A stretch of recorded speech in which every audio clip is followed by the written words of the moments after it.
আসছো। তো আমরা হচ্ছে গিয়ে সমউষ্ণ প্রক্রিয়া পড়ছিলাম এবং সমউষ্ণ প্রক্রিয়া থেকে একটা ইম্পর্টেন্ট তথ্য যেটা শেষ পর্যন্ত বলেছি সেটা হচ্ছে গিয়ে কি সমউষ্ণ প্রক্রিয়ায় ডেল্টা টি এর মান শূন্য, সমউষ্ণ প্রক্রিয়ায় ডেল্টা ইউ এর মান শূন্য। অভ্যন্তরীণ শক্তি পরিবর্তন কত থাকে বলো? শূন্য। কিন্তু অভ্যন্তরীণ শক্তি কত থাকে? অভ্যন্তরীণ শক্তি শূন্য থাকে না অভ্যন্তরীণ শক্তির পরিবর্তন শূন্য? বলো। পরিবর্তন শূন্য থাকবে। পরিবর্তন শূন্য। অভ্যন্তরীণ শক্তি কত সেটা কিন্তু আমরা জানি না। হইতে পারে অভ্যন্তরীণ শক্তি 100 হইতে পারে, পরবর্তীতেও কত থাকবে? 100ই থাকবে। তাহলে u1 এর মানও 100, u2 এর মানও 100। তাহলে ডেল্টা ইউ এটা কত হবে? u2 মাইনাস u1 কত হবে? 100 বিয়োগ 100 সমান সমান কত হবে? শূন্য। পরীক্ষাতে কিন্তু অপশনে থাকবে যে সমউষ্ণ প্রক্রিয়ার নিচের কোনটি শূন্য থাকে। অভ্যন্তরীণ শক্তিও লেখা থাকবে, অভ্যন্তরীণ শক্তি পরিবর্তনও লেখা থাকবে। বুঝছো? তো বুঝে অ্যান্সার করবা, ভালো মতো করে পড়বা, তারপর অ্যান্সার করবা। আচ্ছা, এখন আমরা সমউষ্ণ প্রক্রিয়া। সমউষ্ণ প্রক্রিয়া হচ্ছে বয়েলের সূত্রে, সমউষ্ণ প্রক্রিয়াটা হচ্ছে বয়েলের সূত্র। ঠিক আছে, বয়েলের সূত্রের একটা রূপ।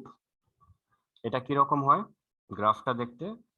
এটা দেখতে হয় এই রকম। এটা আয়তন, এটা হচ্ছে প্রেসার, এই রকম হবে। বয়েলের সূত্র পড়ে আসছো না? এরকম গ্রাফ হয়, কার্ভ হয়, এরকম হবে, এক্স্যাক্টলি এরকম একটা বক্ররেখা হবে।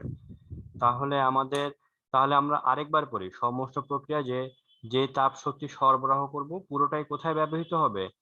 কাজ করবে, পুরোটা দিয়েই কাজ সম্পন্ন করবে, কাজে ব্যবহৃত হবে। আচ্ছা, তাহলে আমরা কাজের মান কিভাবে পাবো? মনে করো এখানে একটা বিন্দু বলে দিল এ বিন্দু, এখানে একটা বিন্দু বলে দিল বি বিন্দু। এ থেকে বি তে কৃত কাজ তোমাকে বলবে যে কৃত কাজ এ থেকে বি তে যখন যাবে কৃত কাজ করো, তুমি কি করবা? এ থেকে লম্ব অঙ্কন করবা, বি থেকে লম্ব অঙ্কন করবা। তাহলে কি এটা ক্ষেত্রফল বের করতে হবে না এই ফাঁকা স্থানে? কিন্তু ক্ষেত্রফল যে বের করবা, এটা কি চতুর্ভুজ, ত্রিভুজ না কি? এটা কি কোনো কিছুর মধ্যে পড়ে? কিছুই না। এটা কোনো কিছুই না। তাহলে কি করবো আমরা? একটা ভেজা লেগে গেল, তাই না? চতুর্ভুজ টতুর্ভুজ হইলে বা সামান্তরিক হইলেও কাজ করা যেত, কিন্তু এটা সরল রেখাও না। সরল রেখা হইলে সামান্তরিক হয়ে যেত। কিভাবে? তখন আমাদের এরকম চিত্রটা আসতো। এটা একটা সামান্তরিক। এটা সামান্তরিক না হলে আমি দুই ভাগে ভাগ করে নিতাম, ত্রিভুজ আর চতুর্ভুজ। এই ত্রিভুজের ক্ষেত্রফলের সাথে চতুর্ভুজের ক্ষেত্রফল যোগ করে দিলেই তো সামান্তরিক ক্ষেত্রফল চলে আসছে। কিন্তু এটা তো সামান্তরিকের মধ্যেও পড়ে না। লেগে গেল বিশাল ঝামেলা। বক্ররেখা, তার মানে বুঝলা বক্ররেখার নিচে যদি কোনো বক্ররেখার নিচে ক্ষেত্রফল ক্যালকুলেশন করতে হয় তখন সেটাকে জ্যামিতি দিয়েও করা যাবে না, বীজগণিত দিয়েও করা যাবে না, এটাকে করতে হবে ক্যালকুলাস দিয়ে। ওকে, ক্যালকুলাস দিয়ে। তখন আমাকে কি করতে হবে? তখন আমরা লিখবো ডেল্টা ডব্লিউ। কি করব? ডি ডব্লিউ লিখে ইন্টিগ্রেশন সাইন দিব। আর এখানে কি লিখবো? ডি ডব্লিউ এর বদলে লিখবো পি ডিভি লিখবো, এভাবে ইন্টিগ্রেশন সাইন দিব। বুঝা গেছে? মনে থাকবে তো? এটা কিন্তু ভুল করা যাবে না। তুমি যখনই দেখবা ক্ষেত্রফলটা বক্ররেখার নিচে তখনই বুঝবা এটাকে কৃত কাজটা এইভাবে ক্যালকুলেশন করতে হবে। কিন্তু এখানে যে ক্যালকুলেশন করব, কি করব আগা মাথা তো কিছু বুঝতে পারছি না, তাই না? ভালো কথা। আদর্শ গ্যাসে আমরা কি এই সূত্র পড়ে আসছিলাম? দেখো তো, এখান থেকে পি এর মানটাকে বের করে ফেলো। পি এর মান কত হবে? এন আর টি বাই কত? ভি।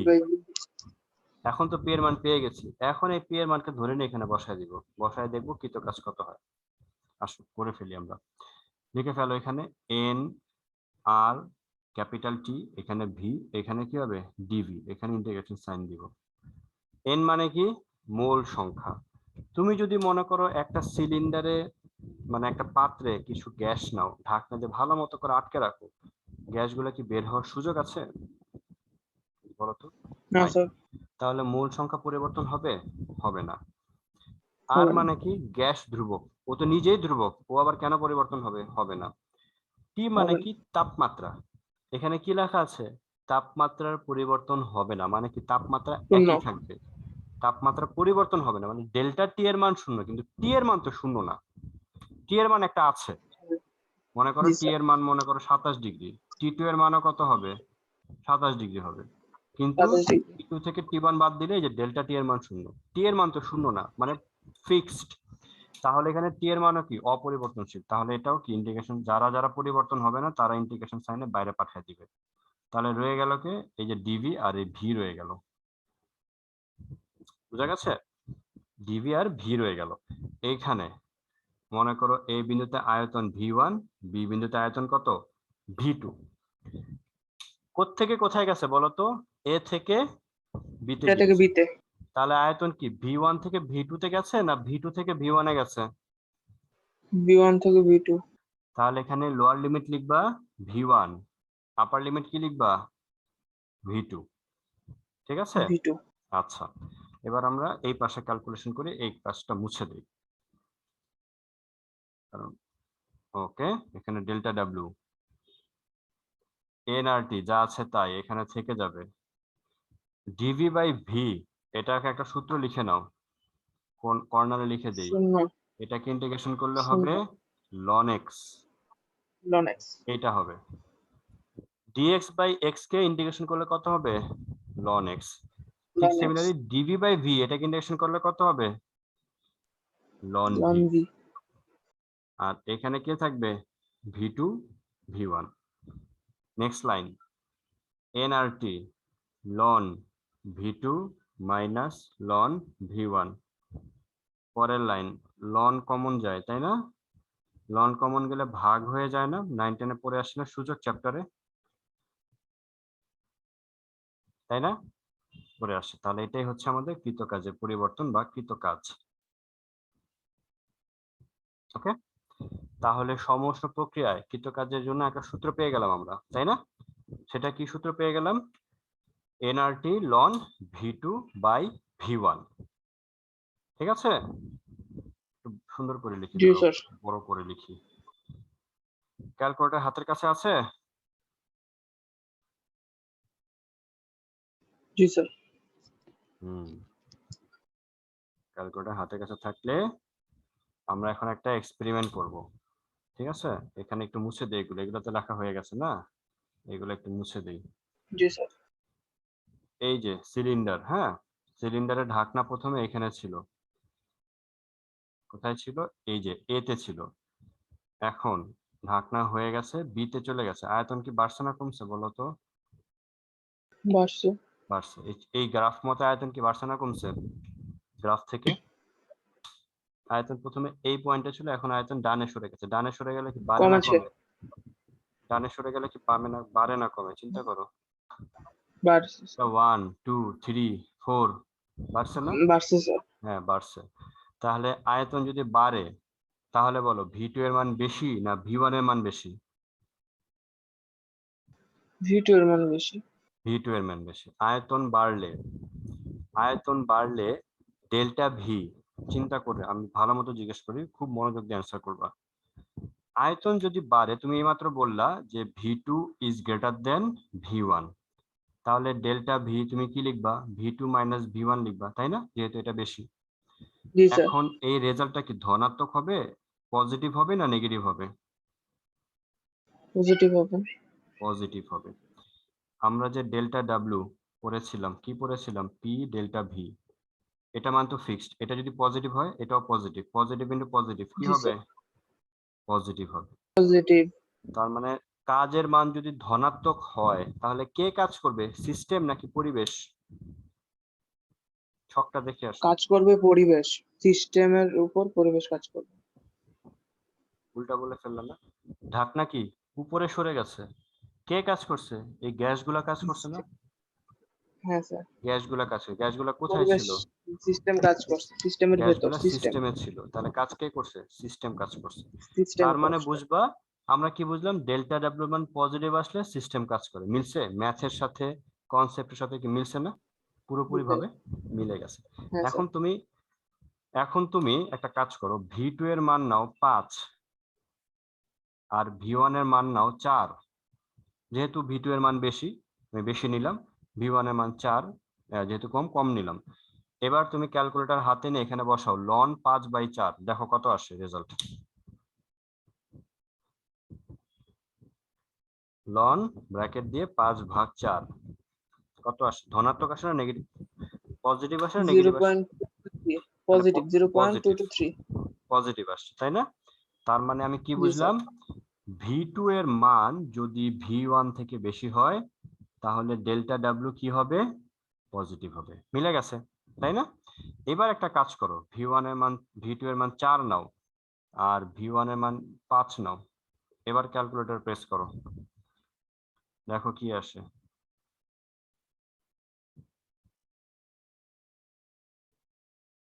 নেগেটিভ আসছে স্যার। নেগেটিভ আসে।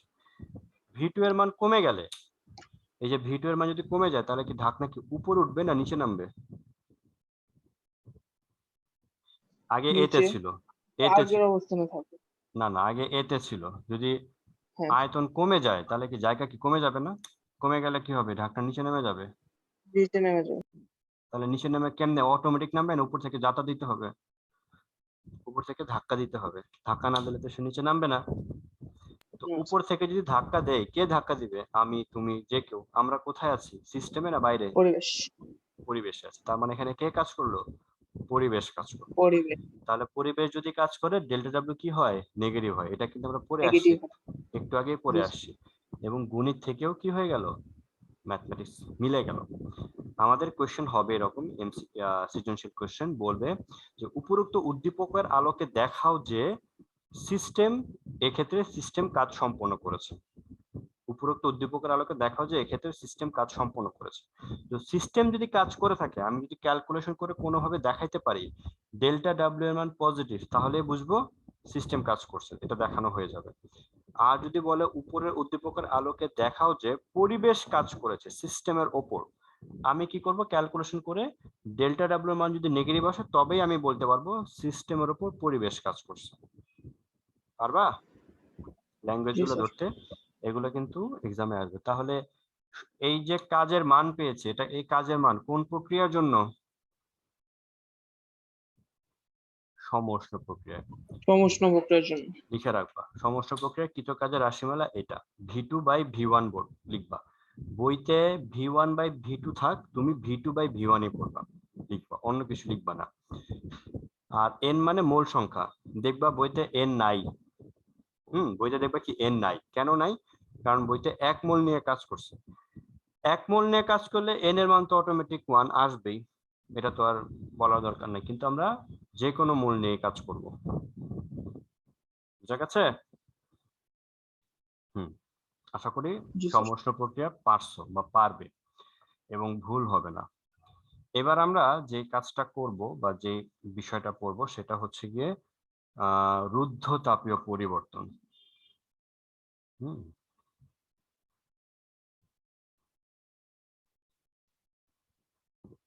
রুদ্ধতাপীয় পরিবর্তন।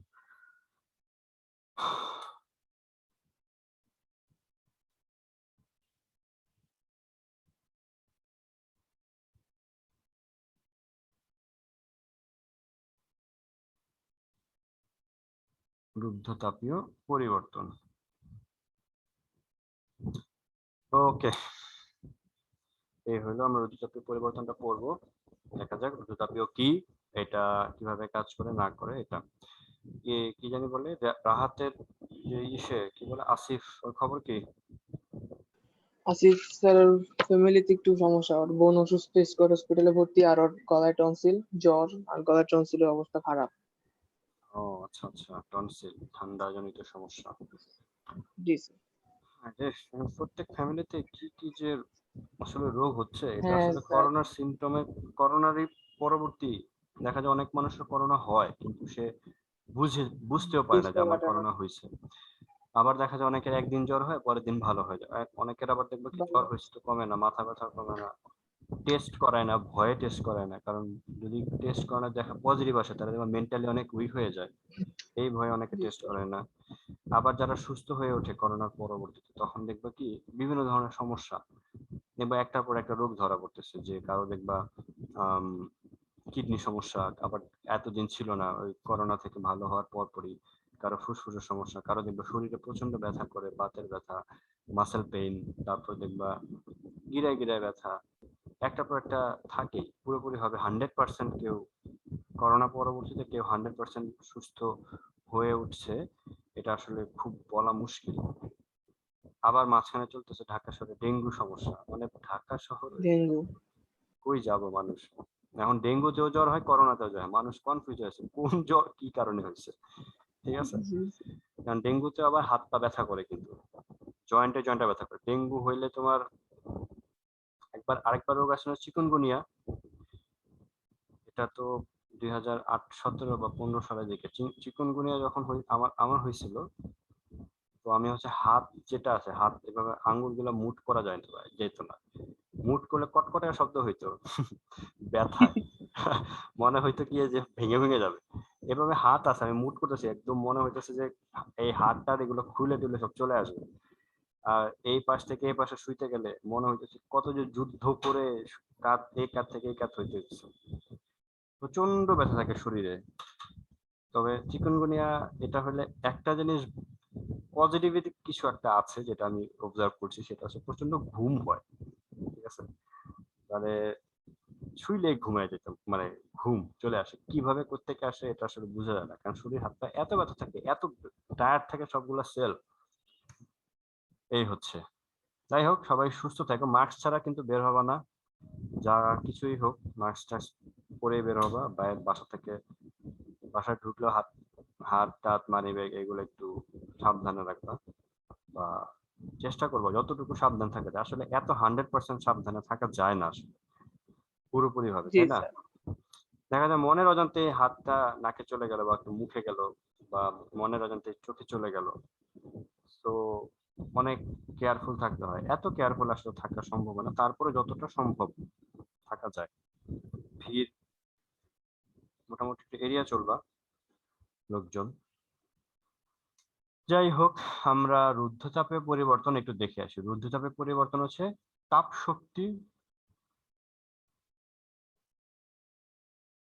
শক্তির আদান প্রদান হবে না।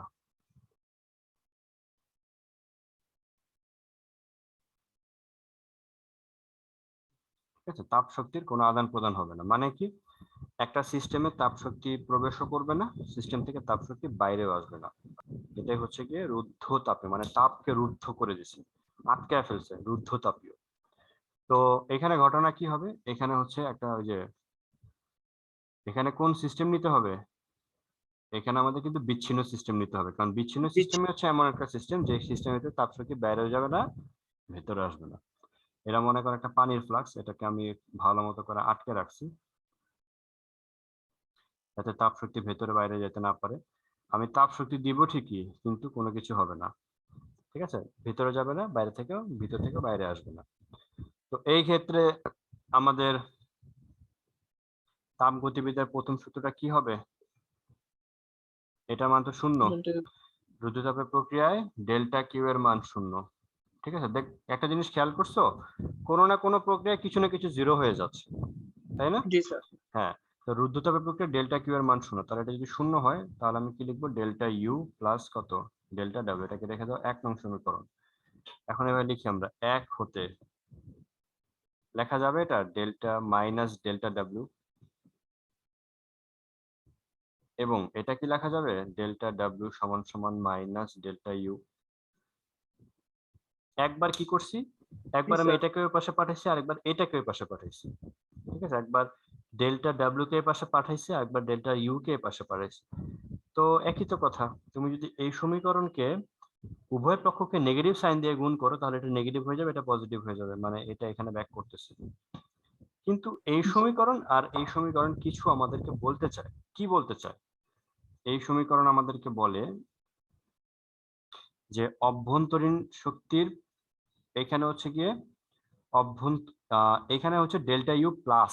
ডেল্টা ইউ প্লাস মানে কি, একটা সিস্টেমের অভ্যন্তরীণ শক্তি বৃদ্ধি পেয়েছে। কিভাবে বৃদ্ধি পাবে, তাপ শক্তি তো দিচ্ছি না, কিভাবে বৃদ্ধি পাবে, খেয়াল করে দেখো, আমি যদি উপর থেকে একটা ধাক্কা দিই এটাকে, এটা কি হবে, নিচে নামবে না,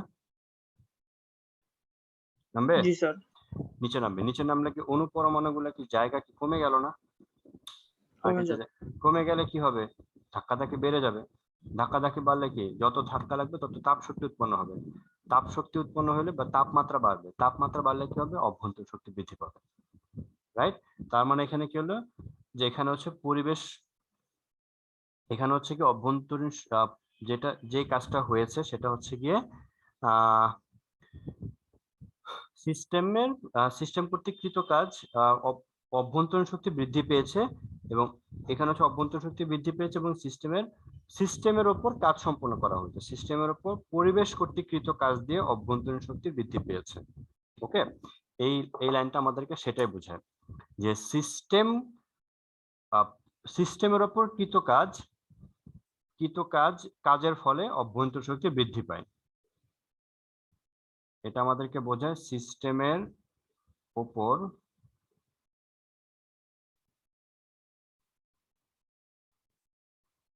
কৃত কাজের ফলে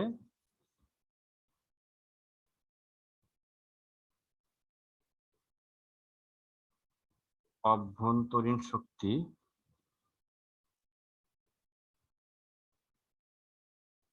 বৃদ্ধি পায়। আর এখানে আমরা কি বলবো, এখানে বলতে কি বলবো, এখানে আমরা যেটা বুঝবো সেটা হচ্ছে অভ্যন্তরীণ শক্তি হ্রাস পায়। কোত্থেকে হ্রাস পায়? কোন সিস্টেম কাজ করেছে, সিস্টেম যে কাজ করবে সে শক্তি কোত্থেকে পাবে? আগে থেকে যে অভ্যন্তরীণ শক্তি ছিল সেই অভ্যন্তরীণ শক্তি দিয়ে সে কাজ করে ফেলেছে, এই কারণে অভ্যন্তরীণ শক্তি কমে গেছে। বুঝছো? তুমি যদি খাবার না খেয়ে থাকো, তুমি খাবার না খেয়ে যদি কাজ করো তাহলে দেখবে তোমার উইক লাগতেছে। কেন লাগতেছে? কারণ তোমার শরীরে যতটুকু শক্তি জমানো ছিল সেই শক্তি দিয়ে তুমি কাজ করেছো, তাহলে ডেফিনেটলি তোমার উইক লাগবে। তো এই ইকুয়েশন আমাদেরকে যেটা বলতে শেখায় বা বলে সেটা হচ্ছে সিস্টেমের ওপর কৃত কাজ অভ্যন্তরীণ সিস্টেমের না এখানে যেটা লিখবা সিস্টেমের উপর কৃত কাজ, তো এখানে কি লেখা যায়? এখানে অভ্যন্তরীণ শক্তি হ্রাস পেয়েছে, তো হ্রাস পায়, হ্যাঁ, না সিস্টেমের হ্রাস তো উপর পায়, কৃত এখানে কাজের। আমাকে লিখতে হবে এভাবে, পরিবেশের ওপর, না এখানে হচ্ছে লিখবা কৃত কাজ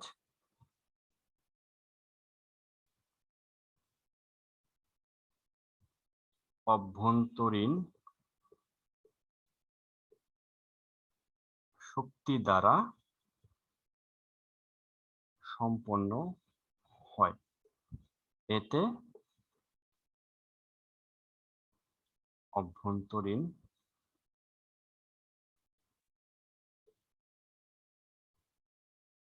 শক্তি হ্রাস পায়। ওকে, এই কথাটা লিখতে পারবো আমরা। বুঝা গেছে? জি স্যার। ওকে, এই হচ্ছে কি আমাদের রুদ্ধতাপীয় রেখার রুদ্ধতাপীয় পরিবর্তনের জন্য আমাদের মানে কিভাবে ক্যালকুলেশন গুলো আসে সেটা আমরা দেখতে পারলাম। এবার আমরা যে কাজটা করব সেটা হচ্ছে গিয়ে রুদ্ধতাপীয় রেখার গ্রাফটা একটু দেখব এবং কৃত কাজটা বের করব। ঠিক আছে, আমরা একটু এটা তোমাদের আই থিংক লিখে ফেলো, লেখা যদি হয়ে থাকে বললো। হয়েছে স্যার। ওকে, রুদ্ধতাপীয় জন্য গ্রাফ কি রকম হবে জানো? এটাও বক্ররেখা হবে, এটাও কি হবে? বক্ররেখা। তাহলে এখানেও কি হবে? তুমি মনে করো এ থেকে বি তে একটা লাইন গিয়েছে, তুমি কি করতে পারবা? ক্ষেত্রফল বের করতে পারবা জ্যামিতি দিয়ে? পারবা? না, জ্যামিতি দিয়ে না, পারা যাবে না, তাহলে কি দিয়ে ক্যালকুলাস করতে দিয়ে হবে? বাড়াই। ক্যালকুলাস দিয়ে করতে হবে। এই তো ভালো পারতেছো। এখন যদি আমরা ক্যালকুলাস দিয়ে করি, কি করব? আমরা করব ডেল্টা ইউ ডেল্টা ডাব্লিউ কত লিখবো? পি ডিভি ইন্টিগ্রেশন, এই কাজটা লিখবো, তাই না? এখান থেকে কি হয়েছে? ভি1 থেকে ভি2 তে গেছে। তারপর আমরা এখানে পি এর বদলে কত বসাবো? তবে এখানে যে কাজটা হবে, এখানে যে কাজটা হয়, সমস্ত প্রক্রিয়ার জন্য যেমন পিভি সমান সমান ধ্রুবক হয়, এখানে আমাদেরকে যেটা করতে হয় পিভি গামা সমান সমান ধ্রুবক হয়। মানে এরকম হয়। রুদ্ধতাপীয়র জন্য একটা জিনিস মনে রাখবা, রুদ্ধতাপীয় রেখার ক্ষেত্রে পিভি গামা সমান সমান ধ্রুবক, এটা হবে। কিন্তু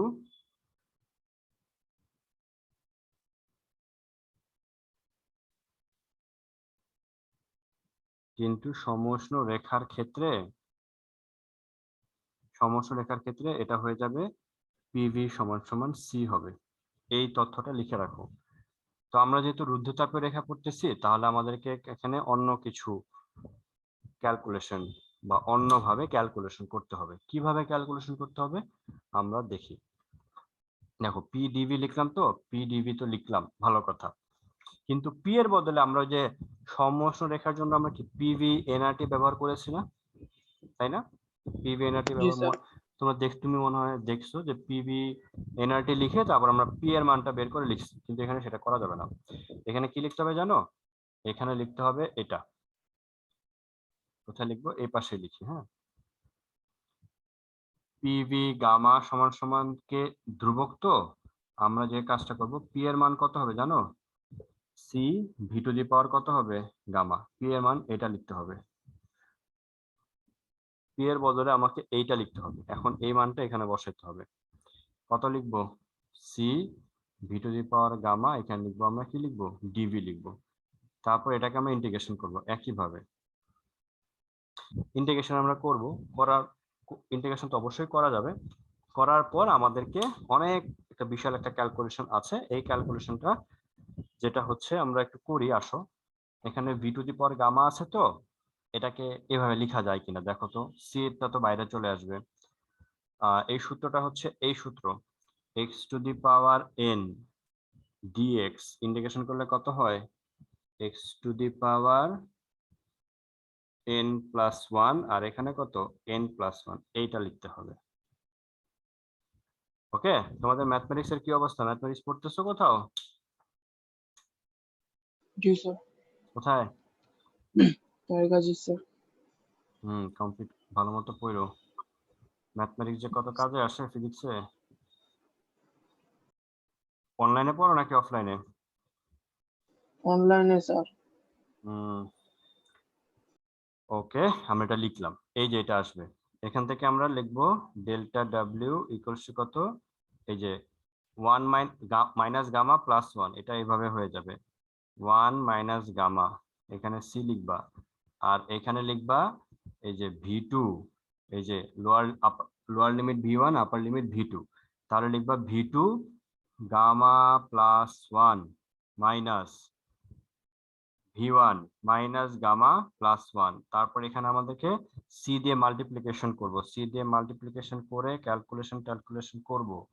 করার পর শেষ পর্যন্ত আমাদের যে সমীকরণটা আসবে সেটা হচ্ছে দেখতে হবে এরকম, এন আর ওয়ান মাইনাস গামা, এখানে হবে টি টু মাইনাস টি ওয়ান, এইটা আসবে শেষ পর্যন্ত। ঠিক আছে, ক্যালকুলেশন করে শেষ পর্যন্ত আমরা ক্যালকুলেশন করে এটা পাবো।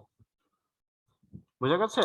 তো এটা হচ্ছে কোন, এটা কৃত কাজের মান কোন পরিবর্তনের জন্য আসলো বলো? রুদ্ধতাপীয়। রুদ্ধতাপীয় পরিবর্তনের জন্য আমরা এই সমীকরণটা পাবো, রুদ্ধতাপীয় পরিবর্তনের কৃত কাজ। মনে রাখবা, যদি বলে যে মনে করো তোমরা দুইজন বন্ধু, একজন সমউষ্ণ প্রক্রিয়া একটা প্রক্রিয়া করতেছো আর একজন রুদ্ধতাপীয় প্রক্রিয়া করছো, যদি বলা হয় কে বেশি কাজ করছে, তুমি সমউষ্ণ প্রক্রিয়ার জন্য সমউষ্ণ প্রক্রিয়া কৃত কাজটা বের করবা, আর এখন রুদ্ধতাপীয় প্রক্রিয়ার জন্য এই সমীকরণটা ব্যবহার করবা, তারপর তুমি জি কাজ স্যার। করতে পারবা। ওকে, গামা, কিন্তু গামা নিয়ে তো কিছু বলি নাই। গামাটা কি, গামা নিয়ে নেক্সট ক্লাসে বলবো, কারণ গামা নিয়ে আলোচনা করতে গেলে আরো অনেক কিছু বলতে হবে, ওগুলো বলার জি জন্য স্যার। আজকে আমরা সময় পাবো না। ওকে, তবে আমি আজকে কৃত কাজ নিয়ে যে দুটো সমীকরণ পড়েছি, সমউষ্ণের জন্য আর রুদ্ধতাপের জন্য, এটা আরেকবার লিখে তোমাদেরকে আলোচনা করে দিই। ওকে, আই থিঙ্ক লেখা হয়ে গেছে, এটুকুটা মুছে দেই।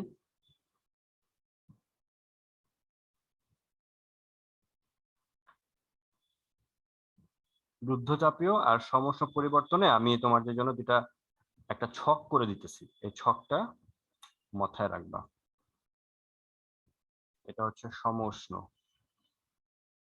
পরিবর্তন, আর এটা হচ্ছে রুদ্ধতাপীয় পরিবর্তন। সমউষ্ণ পরিবর্তনে হচ্ছে গিয়ে কে শূন্য বলতো, ডেল্টা টি শূন্য, আর কে শূন্য, ডেল্টা ইউ শূন্য। রুদ্ধতাপীয় পরিবর্তনে কে শূন্য, ডেল্টা কিউ শূন্য। সমউষ্ণ পরিবর্তনে কি কি সমীকরণ হয়? পিভি ইকুয়ালস টু ধ্রুবক, আর এখানে কি হয়? পিভি গামা ইকুয়ালস টু ধ্রুবক হবে। ওকে, আর এটার জন্য কৃতকাজের রাশিমালা কি হয়? এনআরটি লন কত হবে? V2 বাই V1, এটাও লেখা যাবে অথবা এটাও লেখা যাবে nRT loan P1 by P2, এটাও লেখা যাবে, এটাও লেখা যাবে। এখানে খেয়াল করে, এখানে V2 বাই V1 আর এখানে কি P1 বাই P2। ঠিক আছে, এটা ভুল করবা না। সমষ্ণ পরিবর্তনে কৃতকাজ আর রুদ্ধতাপীয় পরিবর্তনে কৃতকাজের রাশিমালা কি? এইমাত্র পড়ে আসছি, NR1 মাইনাস গামা, আর এখানে কি হবে? T2 minus T1। এটা একটাই সূত্র। এটা কখন কোনটা ব্যবহার করব? যখন আয়তন নিয়ে কথা বলবে তখন আমরা উপরটা নিয়ে ব্যবহার করব, যখন প্রেসার নিয়ে কথা বলবে আমরা নিচেরটা নিয়ে ব্যবহার করব। আর এখানে প্রেসারও নেই, আয়তনও নেই, কি আছে? তাপমাত্রা আছে, তাপমাত্রা নিয়ে ব্যবহার করব। এই হচ্ছে কি আমাদের সমষ্ণ পরিবর্তন আর রুদ্ধতাপের পরিবর্তন দুইটার জন্য একই, তবে গ্রাফটা কিরকম হয় এটা নিয়ে আমরা একটু এখানে বলি। এটা তো পি, এটা ভি, এটা হচ্ছে সমষ্ণ রেখার গ্রাফ, এটা এটা হচ্ছে রুদ্ধতাপীয় রেখার গ্রাফ। এখানে নাম দিই আমি এ বি, এটাকে বলো AC. A B R AC. A B হচ্ছে সমউষ্ণ রেখা,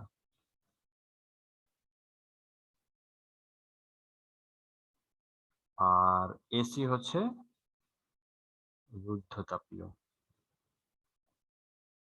ওকে, তুমি যদি মনে করো দুইটা টেনিস বল আছে তোমার কাছে, তুমি যদি একটা সমউষ্ণ রেখা বরাবর ফেলে দাও আর একটা রুদ্ধতাপীয় রেখা বরাবর ছেড়ে দাও, কোনটা তাড়াতাড়ি মাটিতে পড়বে? রুদ্ধতাপীয়। রুদ্ধতাপীয়। কেন? কারণ এটা বেশি ঢালু, তাই না? আচ্ছা, তার মানে কি বুঝলাম? রুদ্ধতাপীয় রেখা সমউষ্ণ রেখা দুইটাই বক্ররেখা, কিন্তু রুদ্ধতাপীয় রেখাটা বেশি ঢালু। পরীক্ষাতে আসবে যে কোন রেখাটি বেশি ঢালু, সেটা হচ্ছে কি রুদ্ধতাপীয় রেখা। মনে থাকবে?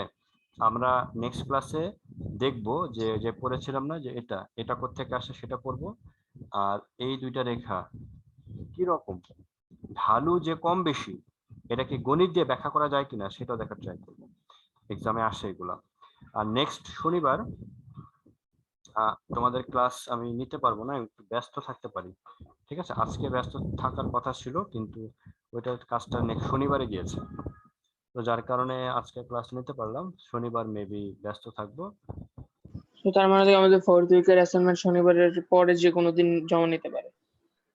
বলছে না, নিতে পারে, তার মানে শনিবারের পরে। শনিবার পরে হয়তো বা নিতে পারে, শনিবারের পরে নেওয়ার ইয়া হইতে পারে।